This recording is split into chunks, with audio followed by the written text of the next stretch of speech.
Ah, love.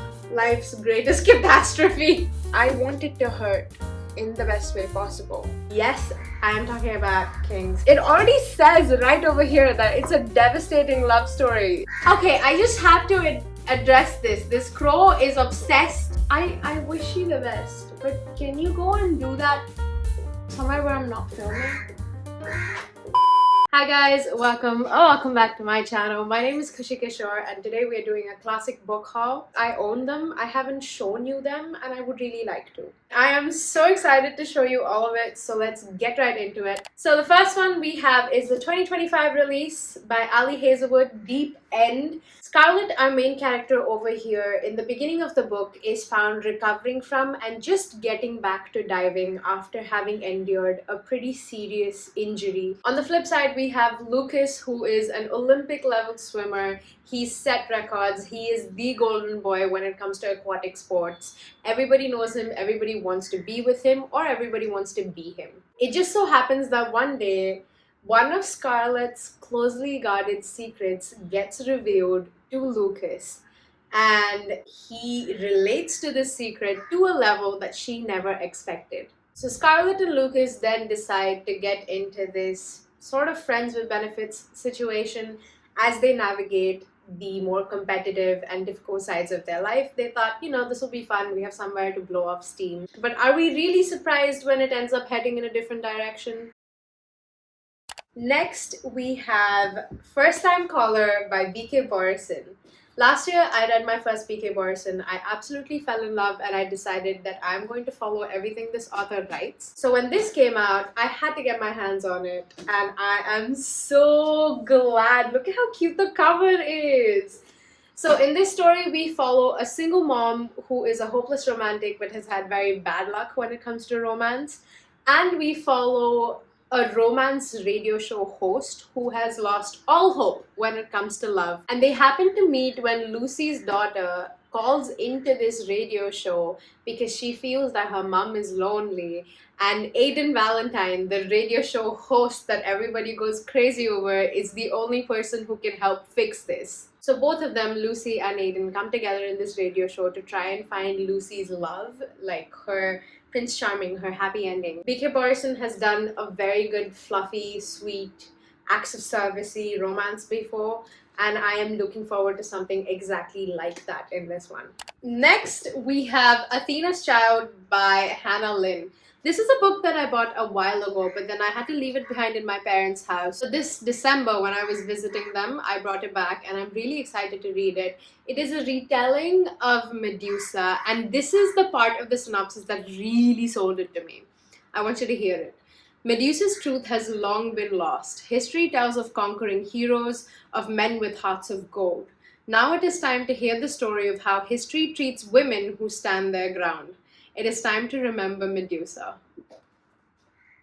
I have been a big Greek mythology buff ever since my Percy Jackson days. Honestly, very few things in life have actually given me the kind of joy Percy Jackson gave me back then when it introduced all of those characters and the whole Greek myth to me. I am pretty sure this book is going to hit because I have heard really good reviews. So once every year here in Mumbai, there's this thing called Spoken Fest, and it's a festival that is completely about music and stories and poetry and just connecting from one heart to another via stories. One of the stalls happened to be a blind date with a bookstall.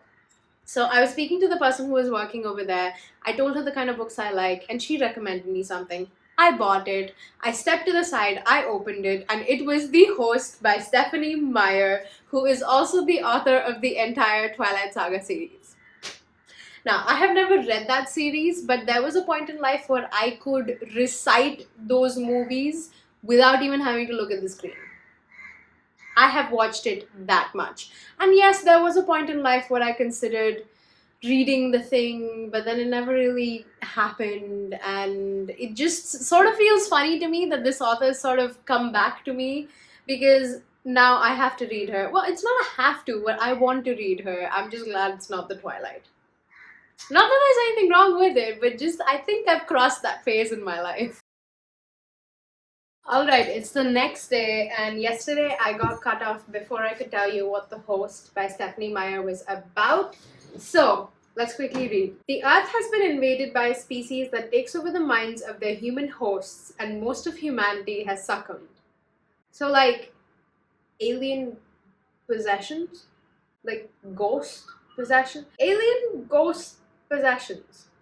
Wanderer, the invading soul who has been given Melanie's body, knew about the challenges of living inside a human, the overwhelming emotions, the too vivid memories, but she did not expect that Melanie would refuse to relinquish possession of her mind. And while Wanderer is in Melanie's head, she ends up coming across all these feelings that Melanie has for this boy called Jared. And Jared is someone who, for some reason, is living in hiding. I'm guessing because he doesn't want to get possessed.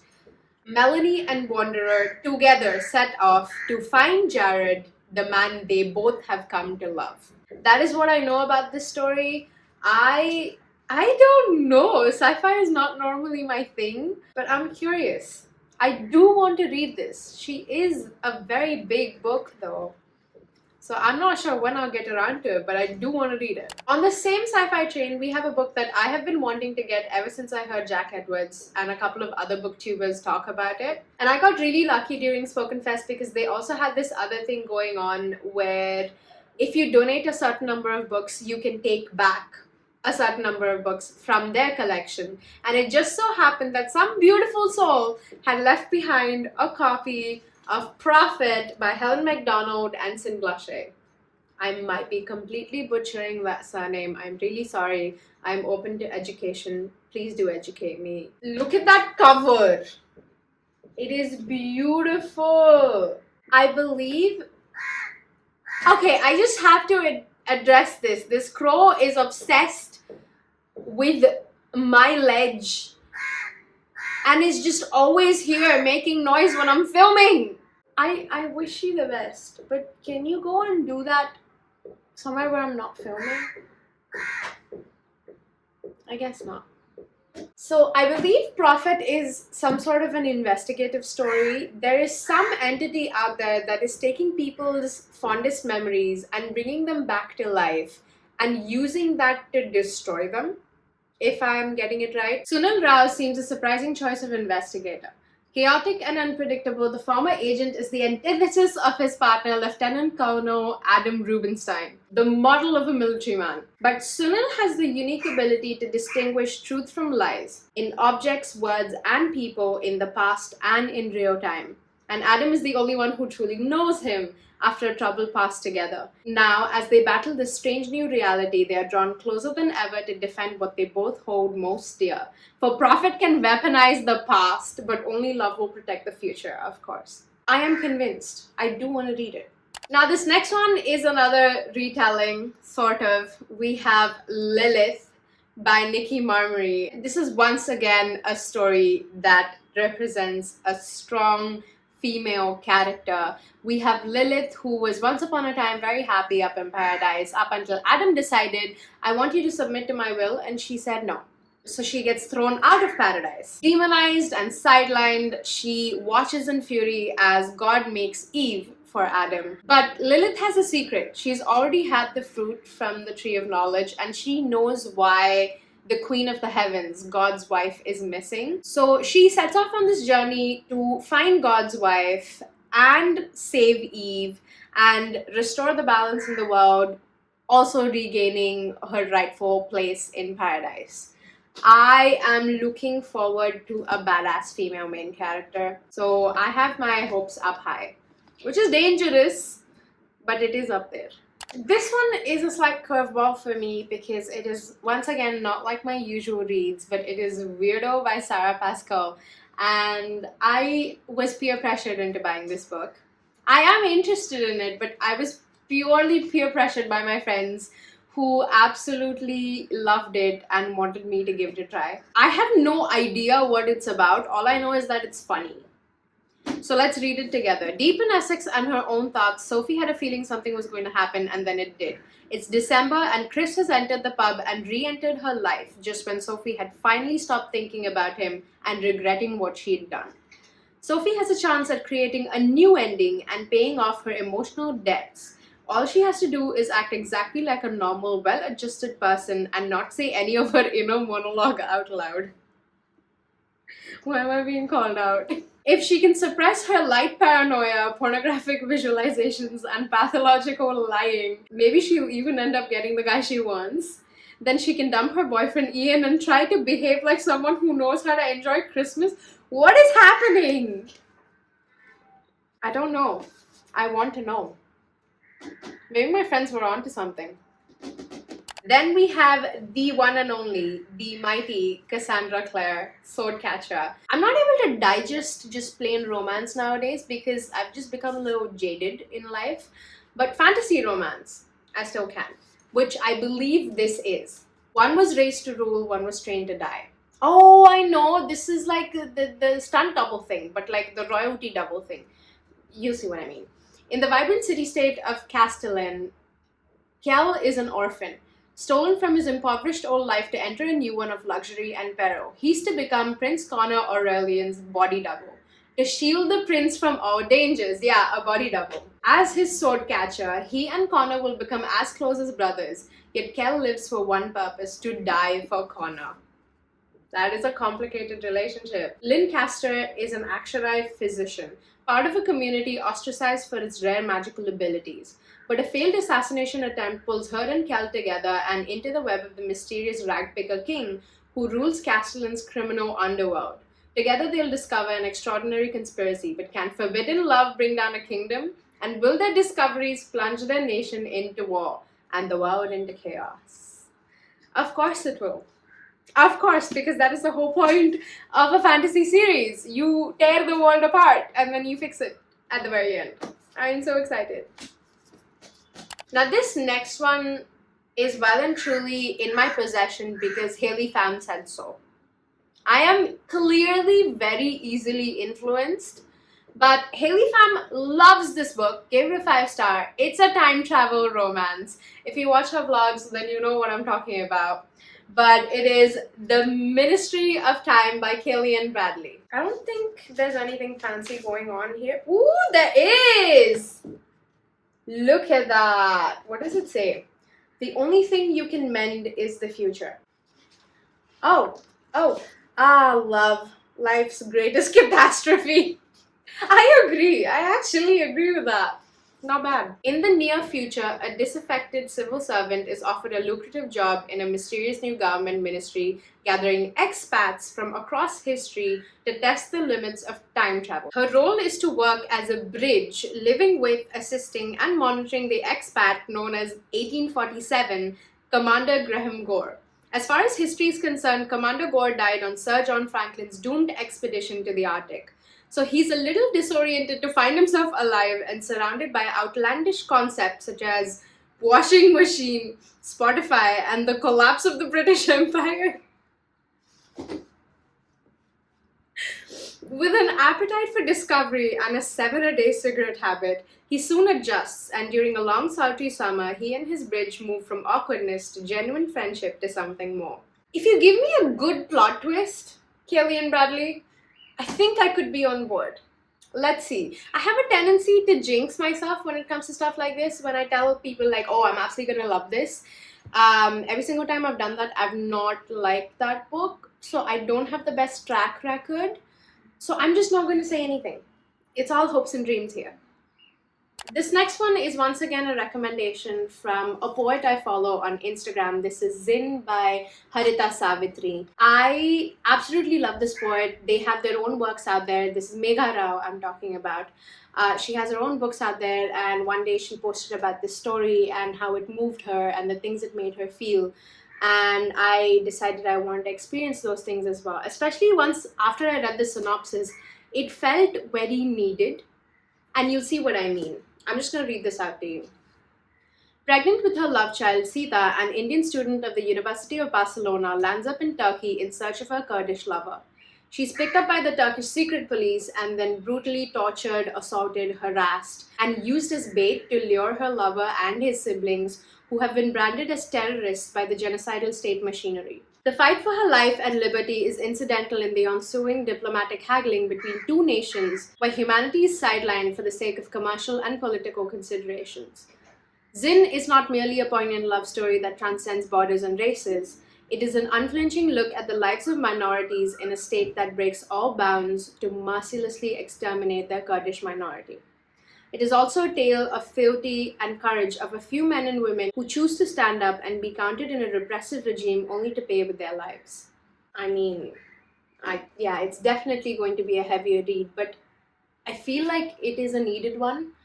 It's hard to frame exactly how I feel approaching this book, but I just know that I really want to read it.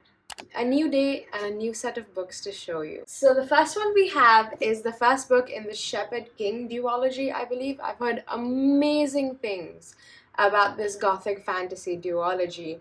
And it's also a debut by the author, which has done stunningly well, so good on her. It's One Dark Window by Rachel Gilling. To be honest, the first time I read the synopsis of this, it reminded me a little bit of Phantasma, but Phantasma was a bit of a letdown for me, so I'm really hoping this does better. At least my friends have told me that this will make up for that experience and give me so much more. But in this, we follow Elspeth, who has always had this voice in her head, I believe. She calls it the nightmare. He's kept her safe, he keeps her secrets. And one day she meets this mysterious highwayman on the forest road, and her whole life is gone for a toss, and she's thrown into a world of shadows and deception. And apparently, the kingdom that she's living in, called Blunder, is also going through a really dark period right now. And she sets off on this journey with this mysterious person, I believe, to figure out how to save her kingdom. Problem though is Nightmare, the entity or the thing in her head, might be taking over her mind completely. We don't know. I'm not really sure. I think that's what the premise of the story is, but I'm really excited for it. I almost want to buy the second book before I've even read the first one, but I promised myself I'm gonna stop that behavior. So it's the only reason I'm not hauling the second one, Two Twisted Crowns, right now. The next one is The Stationery Shop of Tehran. I'm ready to cry. That's what people have told me, to be ready for tears, salt water coming out of my eyes. It is set in 1953 Tehran, where these two people meet in this stationery shop. I think they fall in love, they start to blossom into this beautiful relationship, but life in Tehran at the moment, which is a country on the brink of unrest, is changing very rapidly up until one day this coup d'etat happens and their lives, their relationship, and everything around them gets changed forever. It sounds beautiful, it sounds heartbreaking. I've heard the writing is amazing. I haven't read anything by Marjan Kamali before, but I have heard such beautiful things. I'm sure it's going to be amazing. Next, we once again have a historical fiction, In Memoriam by Alice Wynne. This was also a debut that did wonderfully well. I remember there was a point where I was working in Waterstones and this book was selling like crazy, and every other person was recommending it to me. And clearly, I'm a bit slow on the uptake because I haven't read it yet, but this is what it's about. In 1914, war feels far away to Henry Gaunt and Sidney Elwood. They're too young to enlist, and anyway, Gaunt is fighting his own private battle, an all consuming infatuation with the dreamy, poetic Elwood, not having a clue that his best friend is in love with him and always has been. When Gaunt's mother asks him to enlist in the British Army to protect the family from anti German attacks, he signs up immediately, relieved to escape his overwhelming feelings. But Elwood and their classmates soon follow him into the horrors of the trenches. Though Elwood and Gaunt find fleeting moments of solace in one another, their friends are dying in front of them, and at any moment they could be next. It already says right over here that it's a devastating love story. It's gonna hurt in the best way possible. I want it to hurt in the best way possible. Stories like this leave a mark when they do. Then we have The Fake Mate by Lana Ferguson. Anyone who knows me and who knows my reading history knows that I started off with Wattpad werewolf romances. So ever since then, anything that has werewolves in them is just something I must read. And this has, I believe, werewolf characters. But it's also in a STEM setting, I believe. Mackenzie hasn't had a successful date in months. Her grandma's obsessed with finding her the perfect mate, and she's absolutely had it with that. So she lies about meeting someone, and then she randomly blurts out this name, but it happens to be of the one person she would never actually date, Noah, the big bad wolf of Denver General. Noah is a cardiologist. He is a grump. I think we might be getting Grumpy X Sunshine over here. He's spent his entire life hiding what he is, an unmated alpha. But when an anonymous tip brings everything to light, he's left with two choices: come clean to the board and risk his career, or find himself a mate. So when the chatty, over-friendly ER doctor asks him to be her fake boyfriend the same day he's called to meet the board, it must be kismet, right?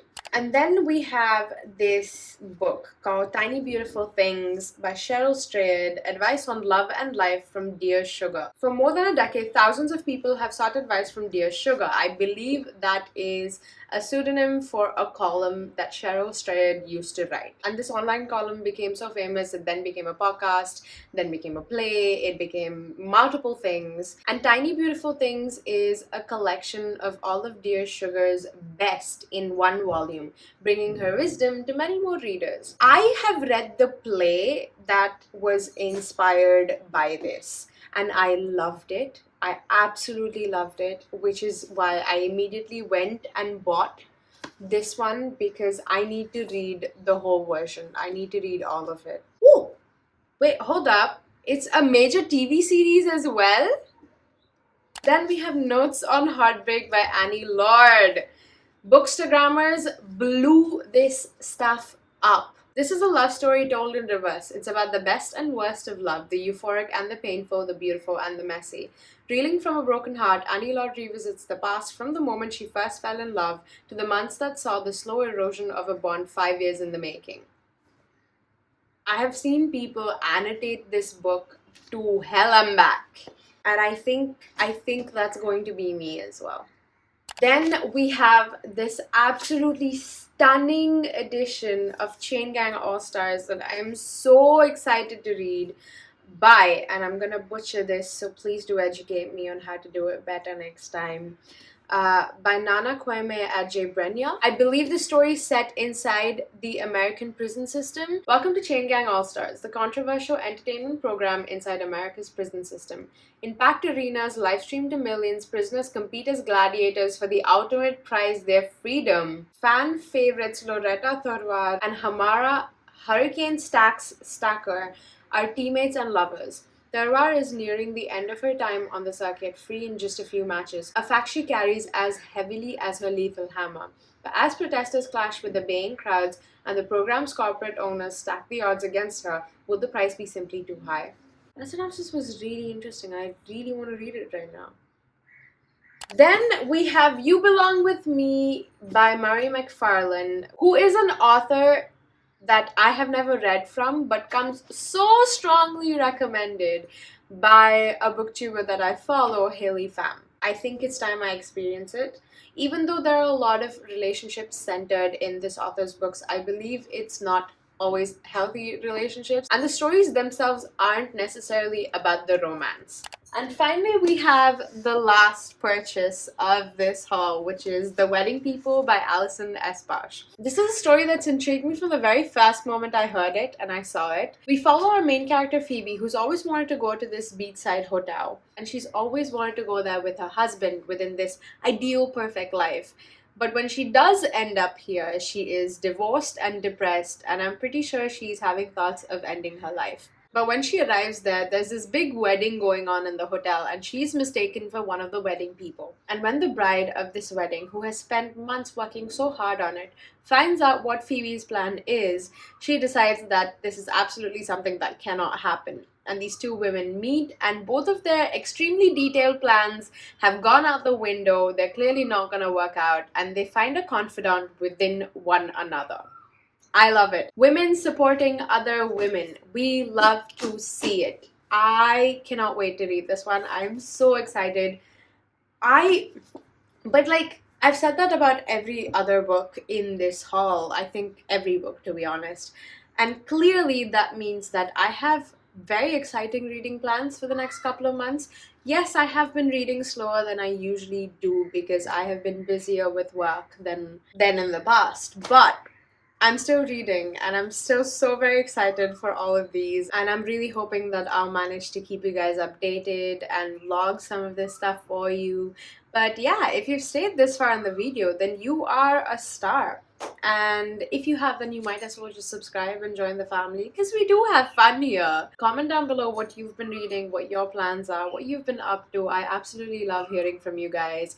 And this has been one long video, so I'm gonna let you guys go. I'm gonna say sayonara now. Stay healthy, stay safe, stay happy, and I'll see you very, very soon in the next one.